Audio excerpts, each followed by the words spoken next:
This is ITC, also known as In The Crease, the place where history, mystery, science, and sometimes a whole lot of speculation all converge on the thin ice of reality. I am your host, JE and tonight we're asking a question that shouldn't have an answer, but it might. In our last two episodes, we flirted with death and danced with reality itself. Episode 66, with near death experiences in the afterlife, took us into the whispered edge of the void, the people who flatlined, the visions they reported, and the strange consistency behind stories that no one should have remembered. And we asked that episode, what happens when you die?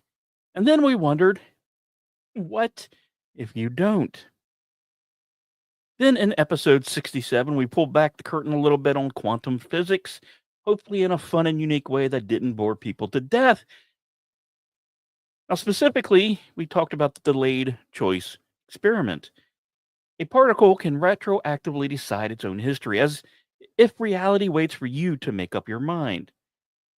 We weren't just bending cause and effect, we were punching holes in it.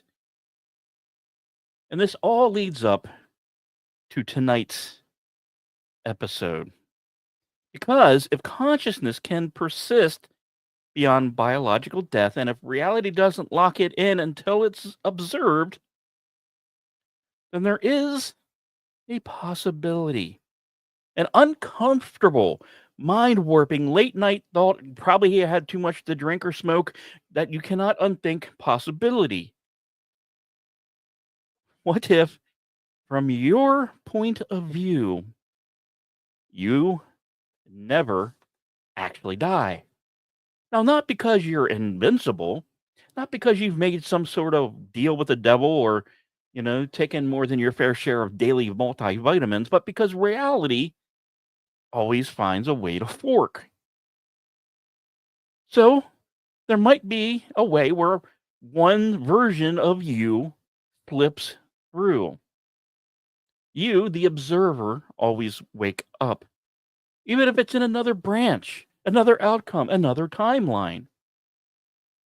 And we call this the quantum immortality hypothesis. Now, and before you roll your eyes or scream, multiverse nonsense, into your coffee mug, just remember we've already accepted that particles can exist in multiple states until measured. We've already proven that light can act like a wave or a particle depending on whether we look at it.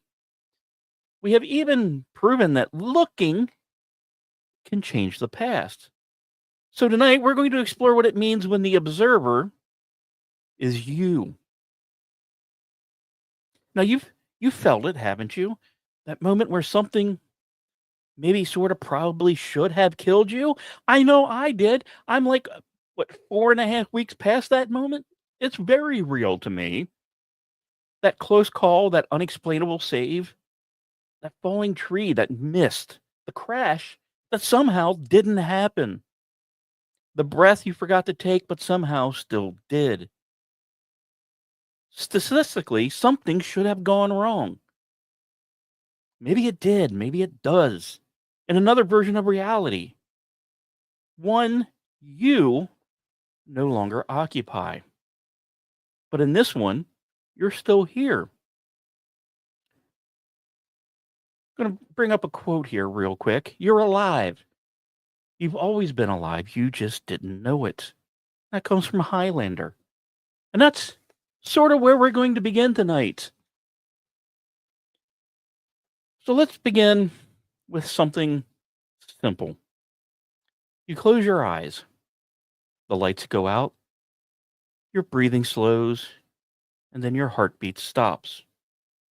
To everyone else, you're gone. But what if, and stay here with me now, what if to you something else happened?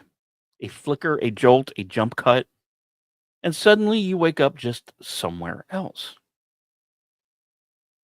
Now, this is a bit of a terrifying and yet seductive premise of the quantum immortality hypothesis. It's not a belief system. It's not a cult. It's not a poorly translated anime plot line. It's kind of a cold, logical extension of quantum mechanics if you take it far enough, derived not by mystics, but by physicists. And it says this: if the universe splits every time a quantum decision is made, then there is always a version of you that survives. And your consciousness will only ever continue in that surviving branch. So, from your perspective, you never die. But that doesn't mean you're lucky. It might actually mean something worse. So, let's rewind to the 1950s. In a world full of crew cuts, Cold War tension, and probably the golden age of radio, a graduate student named Hugh Everett III stepped into the physics world like a barefoot prophet in a cathedral full of mathematicians. His thesis, that the equations of quantum mechanics didn't need to collapse into a single outcome. Instead, all outcomes happen simultaneously, each in its own branch of the universe. And this is what we now call the many worlds interpretation. Imagine you're at a crossroads, you can go left or right. Now, classic physics says pick one and reality continues. Everett's version says go left and right. The universe splits. Two versions of you continue, each unaware that the other exists. Now, terrifyingly think of this. Apply it to everything. Every decision, every decay of an atom, every coin flip, every missed heartbeat. You don't just live in one world, you're riding that crest of infinite probability surf. You're not one version, you're all of them. Except maybe you're not, because you're only aware of this one, the one that didn't collapse, the one that didn't fail. And this kind of leads to something a little bit haunting. Let's go talk with Schrodinger's cat and you, shall we? Now, we've all heard the thought experiment. A cat is placed in a box with a radioactive atom and a poison capsule. If the atom decays, the poison is released, and voila, the cat dies. If it doesn't decay, the cat lives. But until we open the box, quantum mechanics tell us that the cat is both alive and dead, existing in a superposition of states. The act of observation collapses the possibilities into one reality.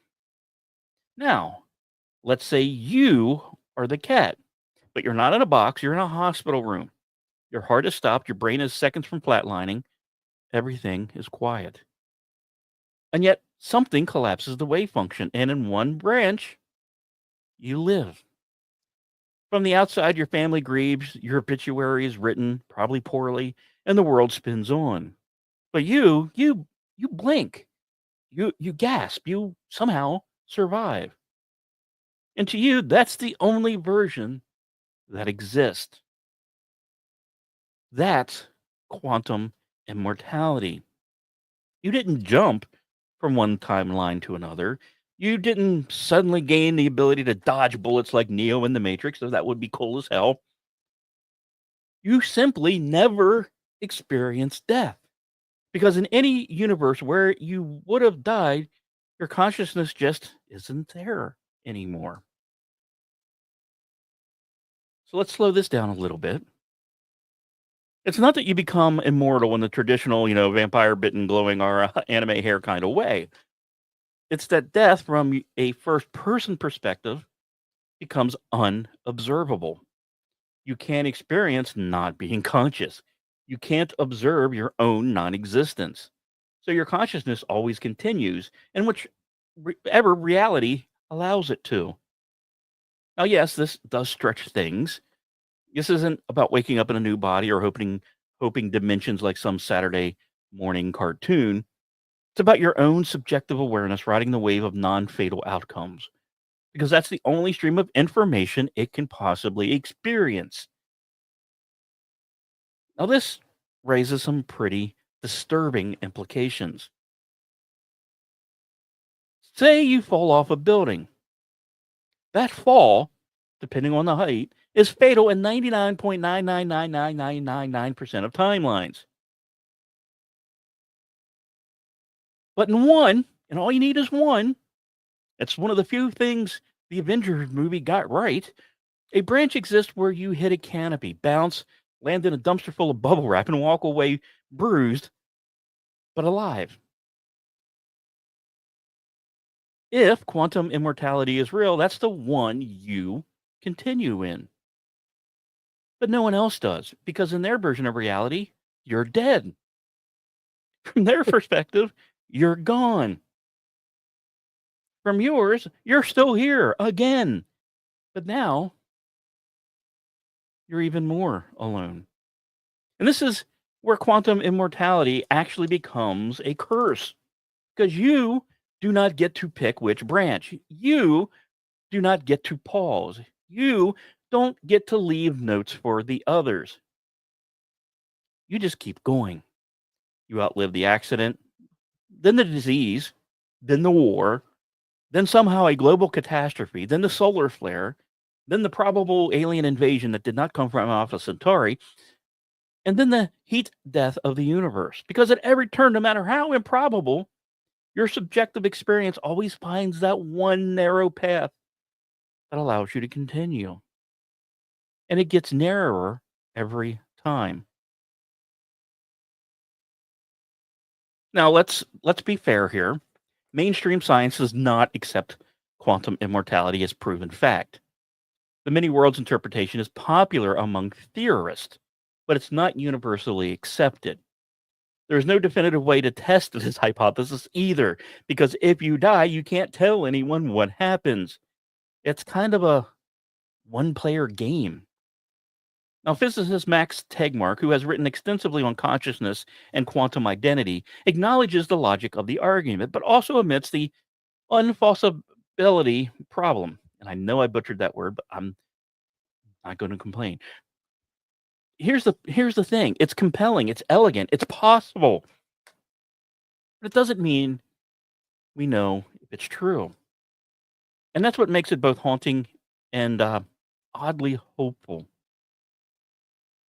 So now let's bring this back a little bit to something even disturbingly familiar to probably most of you.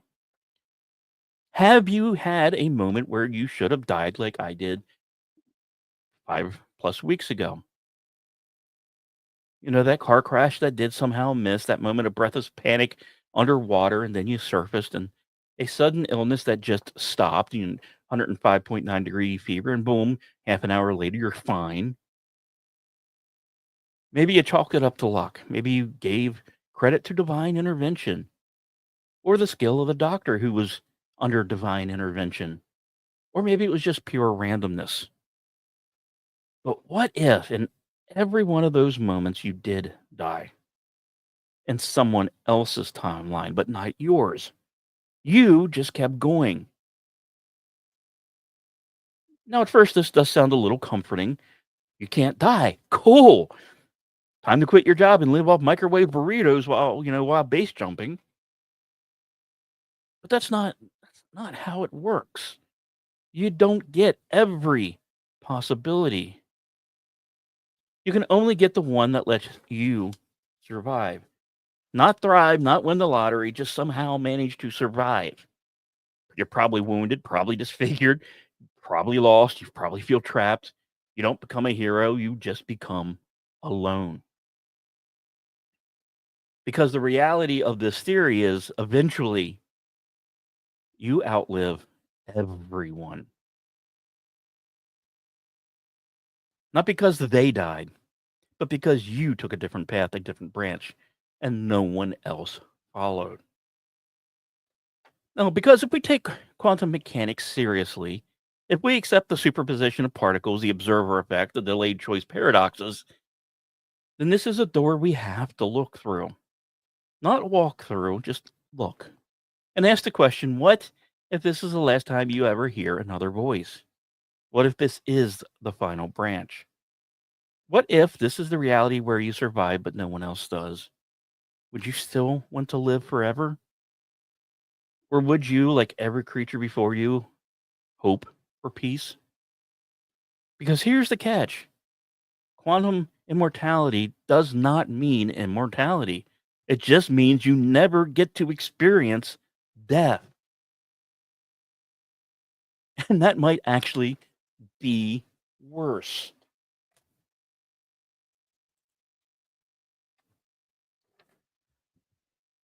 So let's take a step back, forget death for a moment, if such a thing is even remotely possible. And instead, let's talk about you.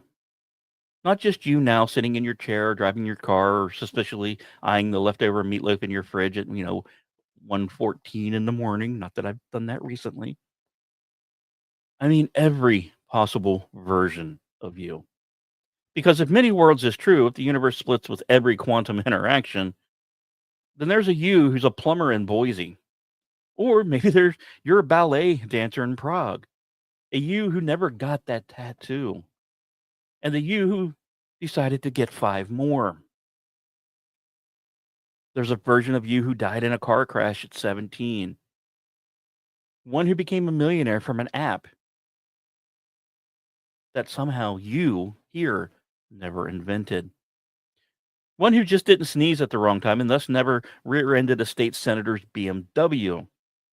These versions of you, the whole messy lattice of possibilities, are what we call Schrodinger's children. Because in a way, you gave birth to them. Every decision, every moment, every hesitation, they are all the offspring of you. Or maybe you are the offspring of theirs. Now, in the many worlds model, every quantum interaction splits the universe into different outcomes. Not metaphorically, not maybe, literally. You flip a coin, whoop, heads in one universe, tails in the other. You stop for coffee, congratulations, you just left behind a version of yourself who didn't. And who now maybe somehow avoids a car crash and goes on to become, I don't know, say, president of Finland. Now apply that to every choice you've ever made, not just the big ones, small ones, the microscopic ones. Did that synapse fire? Did that white blood cell win that fight? Did that photon reflect or absorb? Every binary fork calls out a new limb into the tree of you.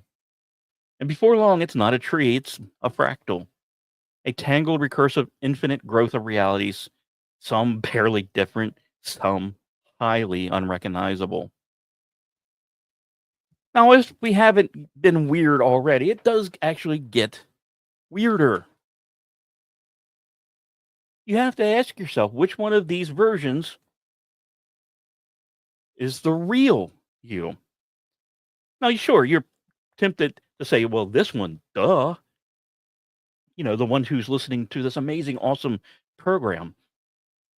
The ones who made the choices you remember. The one who's got that same stubborn back pain and same awkward memory of waving at someone who actually wasn't waving at you. Every other version of you feels the same exact way.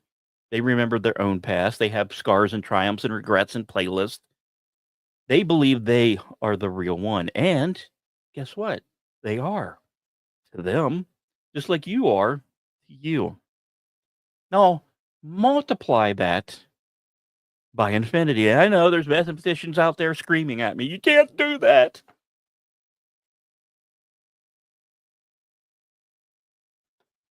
So, we're going to get a little emotional here. You also have to imagine a version of yourself who died 5 years ago from a peanut allergy that somehow developed in a different realm. Another who died in childbirth. What about that one who's living your dream life? The one who maybe never made it out of that abusive relationship. Do you feel guilt for them? Pride? Relief? Do you even owe them anything? And can you, even if you wanted to? If you're the version of yourself that survives, do you carry their legacy, their trauma, their memories?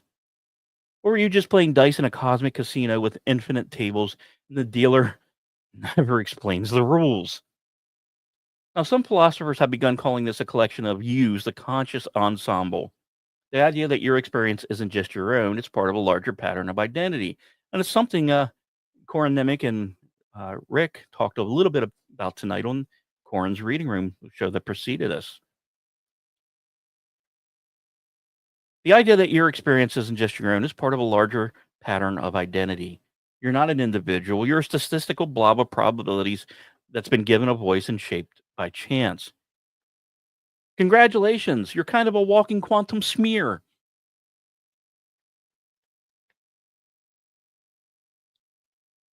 Now, you've probably heard of Fermi's paradox, the where is everybody question about aliens. Well, right here, but we won't go there. There's a lesser known cousin to that. Where are all the dead me's? If quantum immortality is true, they're everywhere and not where you are, which leads us to kind of a Futurama style paradox. Good news, everyone.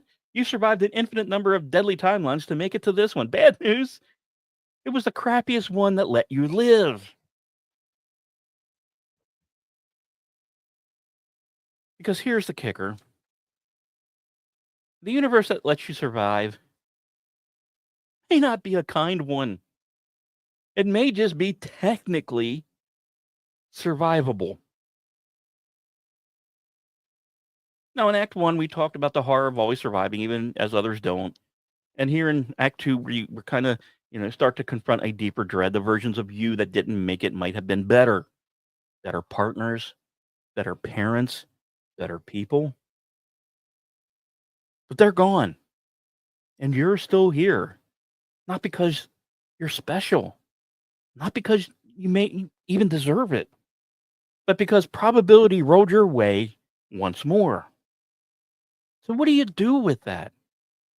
How do you hold that kind of identity? If you think about it, it's kind of a survivor's guilt at a cosmic scale if you let it.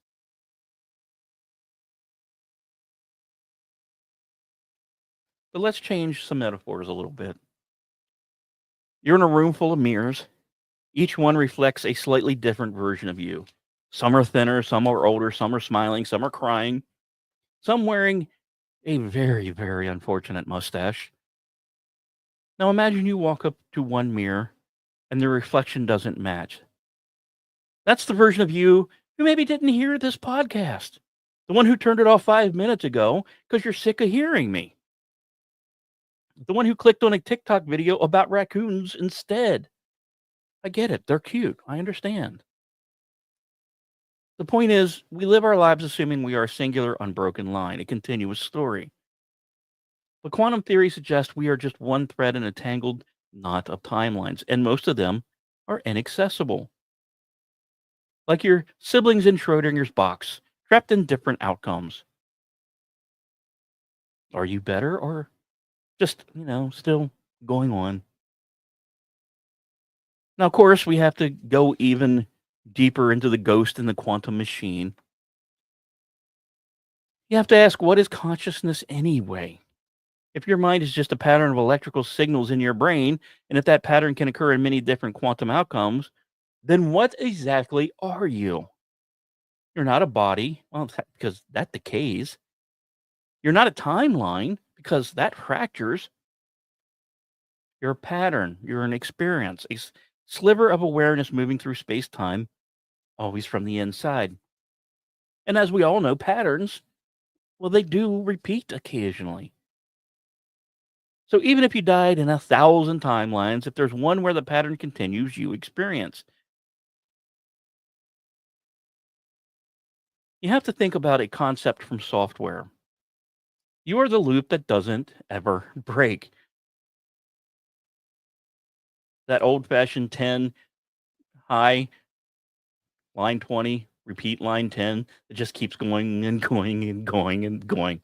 Now let's face it, this loop is not because it's efficient, it's not because it's elegant. It's just that the break never registers from the inside.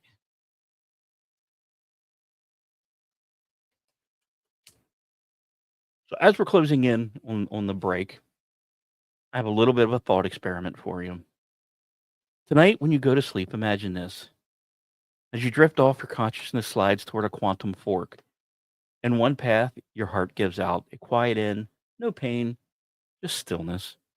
And in another, you wake up, just like always. That alarm buzzing way earlier than you had hoped.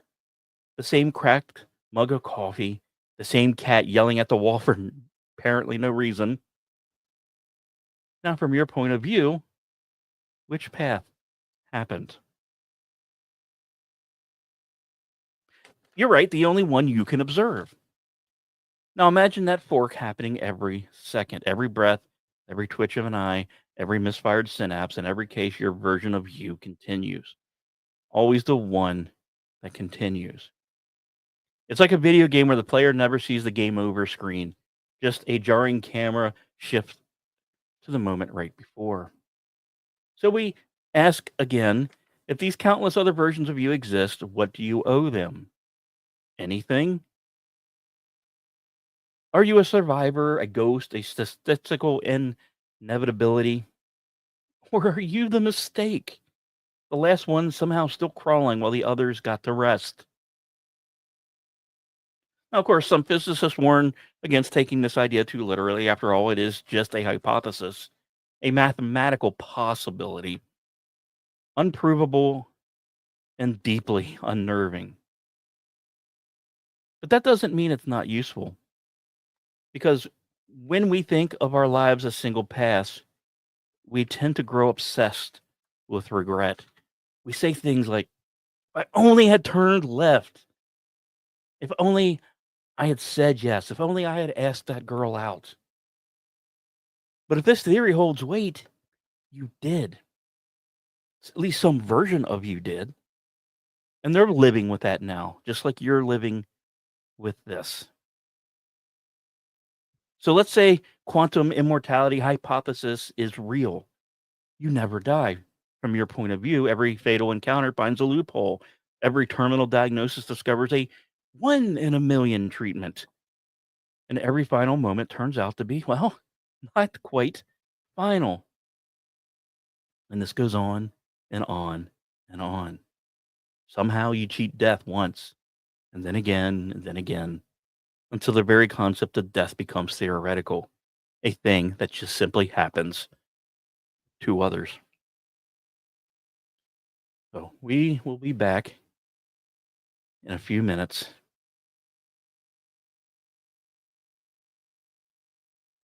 after this brief intermission.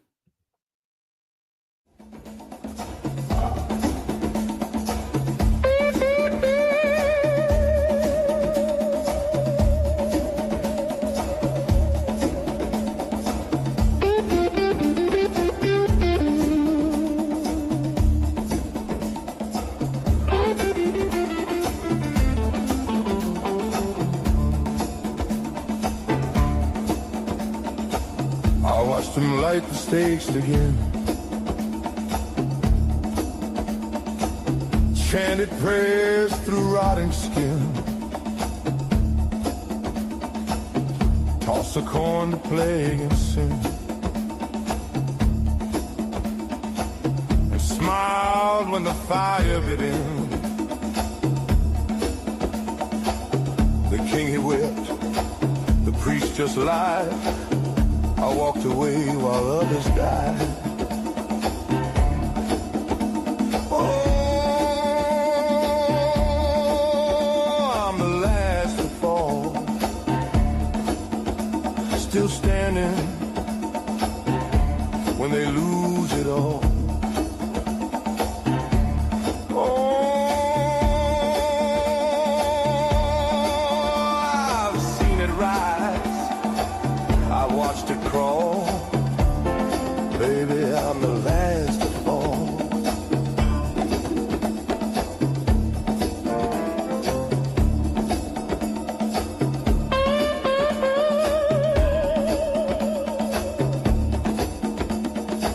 They stormed the beaches, bled the shore. I lit a smoke and watched the war. Heard Churchill growl, saw Hitler pray, and kissed a nurse on V-Day. The flags all faded, names forgot, but I still drink what time cannot. Yeah, I'm the last to fall, still dancing through your every brawl.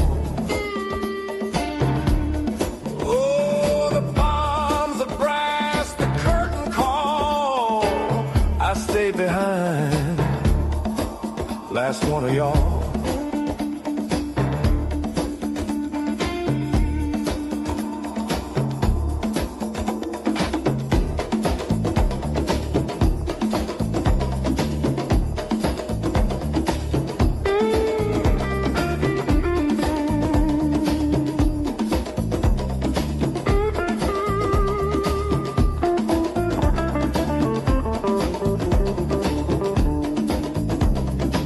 Red dust, new dawn, we touch the sky. Said Mars would be our lullaby. They built their domes, they dreamed their fate. I drank alone past Colony A. The stars burned out, their signals died. I hummed a tune. And welcome back. Hope you all enjoyed that little break. So when we last left off, we talked about cheating death again and again, and how death becomes something only others experience. I mean, at first we would feel like this is the ultimate gift. I mean, who at first glance wouldn't want to live forever? But the truth is, eventually you would be the only one left. Now let's revisit the metaphor of branching timelines. The universe constantly splits each time your consciousness filters into the branch where you survive. But there's no rule that says others do. Your friends, they made different choices. Or they were at the wrong place at the wrong time, or simply didn't land on that surviving branch. Maybe they are still alive in some timelines, but not this one. In this universe, this particular stretch of collapsing probabilities, you ate it. And maybe no one else did. That's when the loneliness will set in. Because you're not just immortal, you're now isolated. Like a lighthouse blinking over a dead ocean.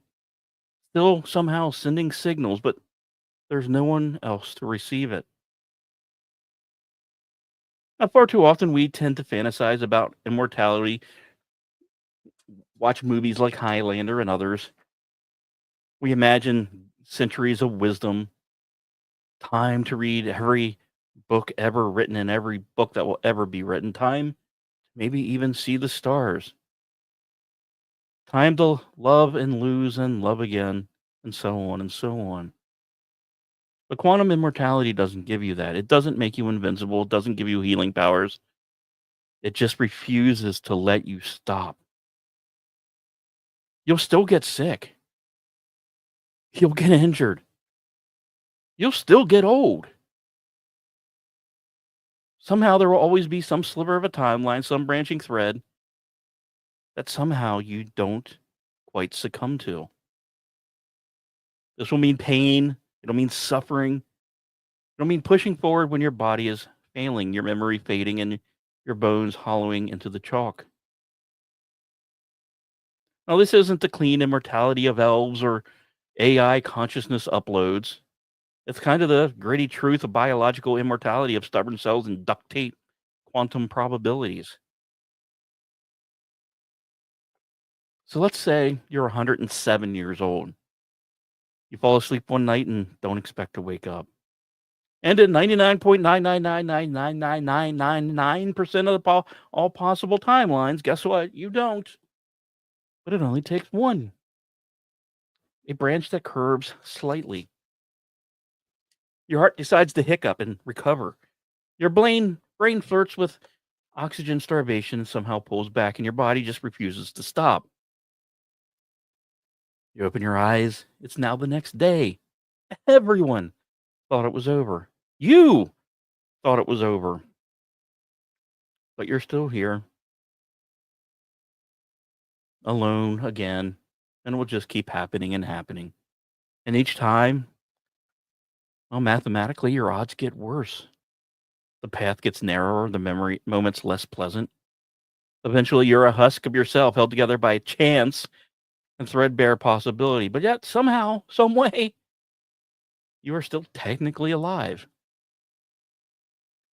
There's a Greek myth worth mentioning here, because if it's one thing we do talk about, it's myth. Sisyphus was condemned by the gods to push a boulder up a hill for eternity, only for it to roll back down every time, over and over. No rest, no escape. Quantum immortality is kind of the Sisyphus curse, but instead of pushing a boulder, you're just surviving over and over while the universe slowly just forgets you. Because eventually, statistically, it's not just your loved ones who vanish, it's your city, it's your species, it's your planet. But some branch, some absurd one in a quadrillion timeline will always somehow manage to find a way. A version of Earth that, didn't quite flood, a space station that doesn't lose power, a food source that somehow manages to never run out. And you stubbornly, painfully carry on. At some point, maybe you find technology to prolong your function, neural augmentation, mechanical limbs, cryogenic systems, maybe a robot body. You push into the transhumanist endgame, not because it's glorious, but because it's the only remaining option. And you cling to consciousness like a moth clings to the last flickering lamp in a void. But the truth is, even machines break. Stars do burn out, and information does become corrupt. Eventually, even data dies. Unless there's a timeline, some unfathomable rare offshoot where your consciousness is somehow preserved, just enough to continue, and you're still there, somehow watching, waiting.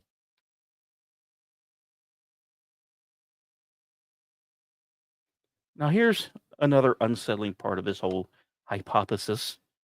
Every moment becomes more precious, but also more unbearable because you remember not everything. Your mind just can't hold infinite lifetimes. But you remember the shape of loss. You remember laughing with someone long dead.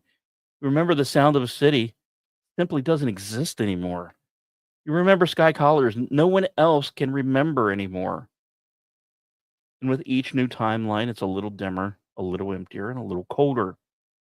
And eventually, as it will always happen in this theory, it's just you and the stars and silence. So imagine you've lived 1,000 lifetimes, watched civilization rise and fall. You've outlived galaxies. Eventually, you have to ask yourself, at what point do you become a god? Is that what this is? A slow motion hypothesis? Because from your point of view, you have become eternal, unkillable, endlessly present. You observe everything, a cosmic librarian stacking timelines in an infinite archive of memory. But what happens when no one's left to ask you a question, when no one sees you? Can you still be a god if there are no worshippers? Or are you just now an echo, a footnote in a library that burned down 1 billion years ago? Now, I get it. I'm on quite a bit of an existential ledge here, but I love pushing these boundaries. But let's rewind. What if this whole thing isn't a curse? What if being the last of all means being the last witness? Maybe quantum immortality doesn't make you a god. Maybe it does make you a storyteller. The one who remembers, the one who honors the other versions, the one who carries the flame into the darkness. We all do it. We all are built to do that, even if no one else is left to hear it. Maybe survival, even unearned survival, is an invitation to do better, to learn more, to hold tighter to the meaning you can make. Because, yes, immortality might end up being very lonely, but it also might just be the space where meaning grows in silence and endurance in this stretch of impossible time. So let me ask you something a little strange. Have you ever just whispered to the dark, not in fear, but in maybe a sort of weird ritual? As if some part of you believes there's someone listening that might be the future you will eventually become? That thing in the dark listening? Not a ghost, not even a god, just maybe a version of you who couldn't stop surviving, waiting and hoping. Remembering that moment when it all started back in the 21st century, when some voice on a podcast first asked, "What if you never died?" Now, of course, I'd be a little remiss if I didn't try to bring a little cosmic humor into this show, because at a certain point, when you have survived 1,000 disasters, 1,000 doom days, 1,000 final warnings, you start to see the absurdity. You live long enough, and even the end of the universe becomes another Tuesday. Like Douglas Adam wrote, the universe is big, really big. You won't believe how vastly, hugely, mind bogglingly big it is. But what he should have maybe added in the same time is, and somehow you're still in it. Of course, he did add this next bit, even if you decided to pretend to be dead for a year just for tax purposes. Now, this means, of course, you've earned your towel, and probably the irony of what I just said, and hopefully the right to laugh at the void, even if somehow you're the only one left laughing.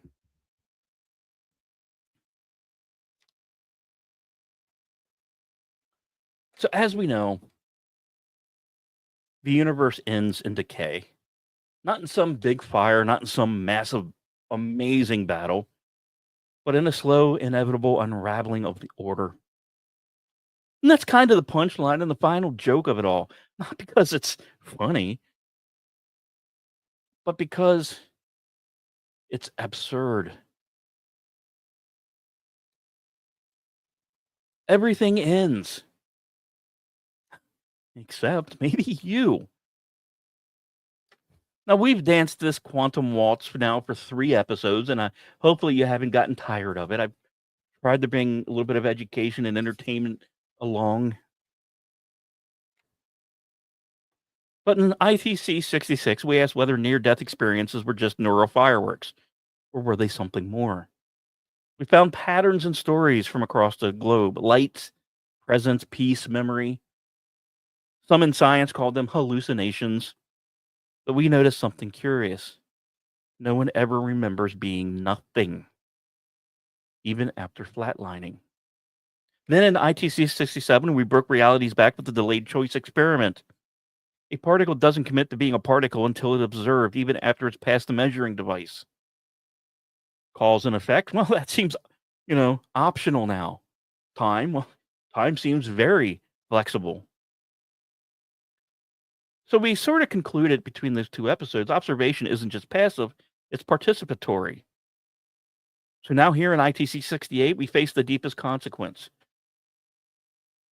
If consciousness is the observer, and observation determines reality, and there is always some timeline where you survive, then you might never die, not in your own experience.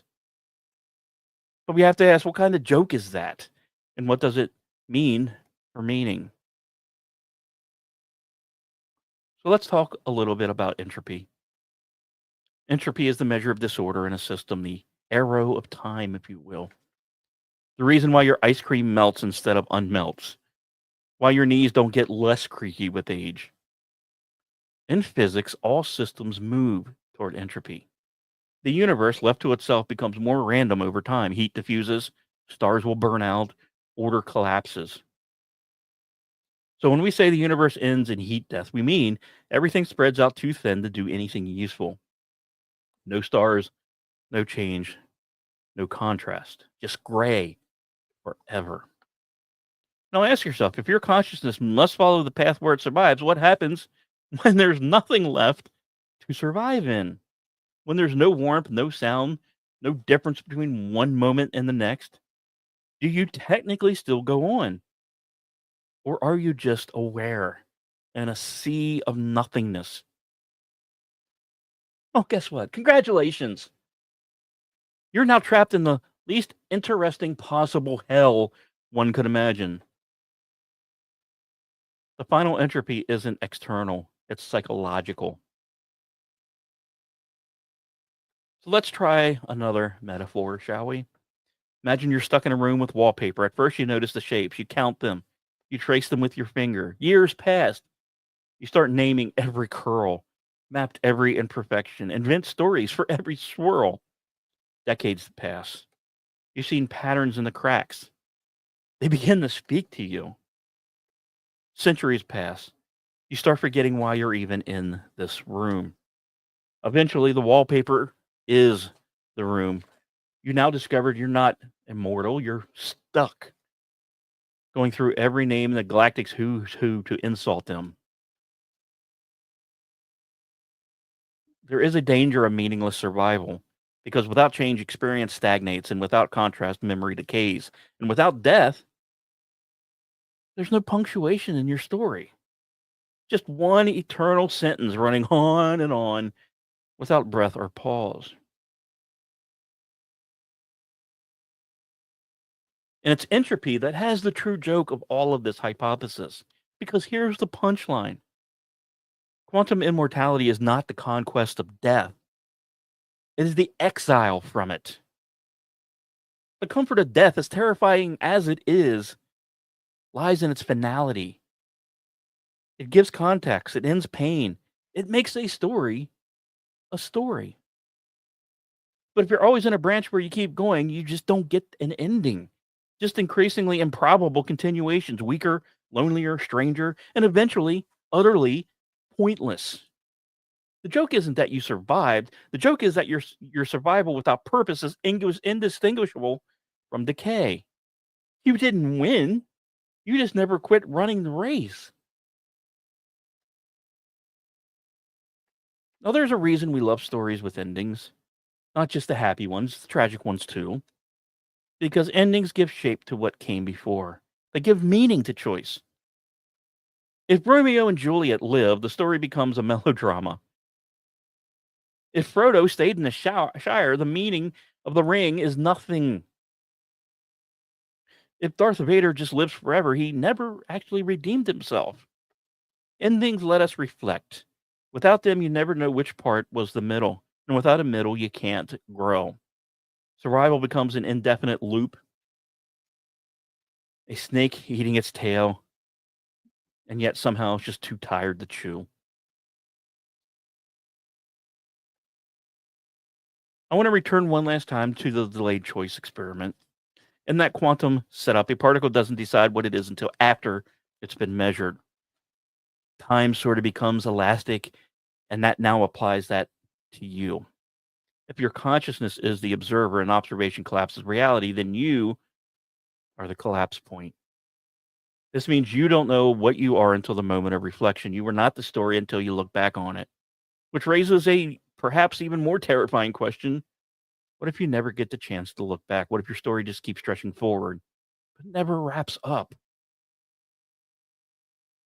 You have just become Schrodinger's final cat, alive and alone, unmeasured and undefined, forever in suspense. Now let's bring this home, shall we? ITC 66 asked what happens after death. It showed us stories of light presence, tunnels in review, and why science warned us against assuming too much. We couldn't help but feel those experiences meant something. ITC 67 decided to shatter time a little bit. Particles deciding their own past. Reality responding to observation, not necessarily physics. We maybe even called it spooky at one point, and maybe it was. Now, in this episode, we realize these aren't necessarily separate ideas. They're steps in a terrifying, elegant staircase. 1. Consciousness persists. 2. Observation shapes reality. 3. Therefore, you could safely assume consciousness selects survival. It's not reincarnation. It's not heaven. It's not even a glitch. It's a loop of probability where your awareness always finds that path forward, even when that path is broken, even when it's not worth walking. I think that's kind of the true horror and maybe even the beauty of quantum immortality. It doesn't give you control, it gives you continuation. It does have that burden of always opening your eyes again. But let's shift perspective one last time. What if this isn't a curse? What if it's an opportunity? What if survival without purpose isn't just a prompt waiting for you to assign one? Maybe Entropy's joke only stings if you insist on a punchline. But if you laugh along, if you let the absurdity be the meaning, then maybe, just maybe, the point of immortality isn't to matter forever. It's to notice right now that you are here still.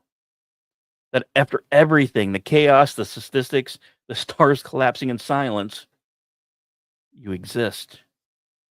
And maybe that should be enough. Not forever, but for this moment. And maybe that's all reality ever was, a cosmic accident that feels like purpose because you're side of it. So where does this leave us? Well, after 3 episodes, 3 tangled quantum theories and 100 existential rabbit holes, we end with a simple, impossible idea. You might be the final observer of the universe. Not because you were chosen, not because you slopped someone's head off, not because you're special, but because probability hasn't said no yet. And in that space, that sliver between chaos and collapse, you get to decide. Do you find meaning? Do you make it? Or do you keep running the simulation just to see what happens next? Remember, whatever your answer, you've made it this far. And that counts for something.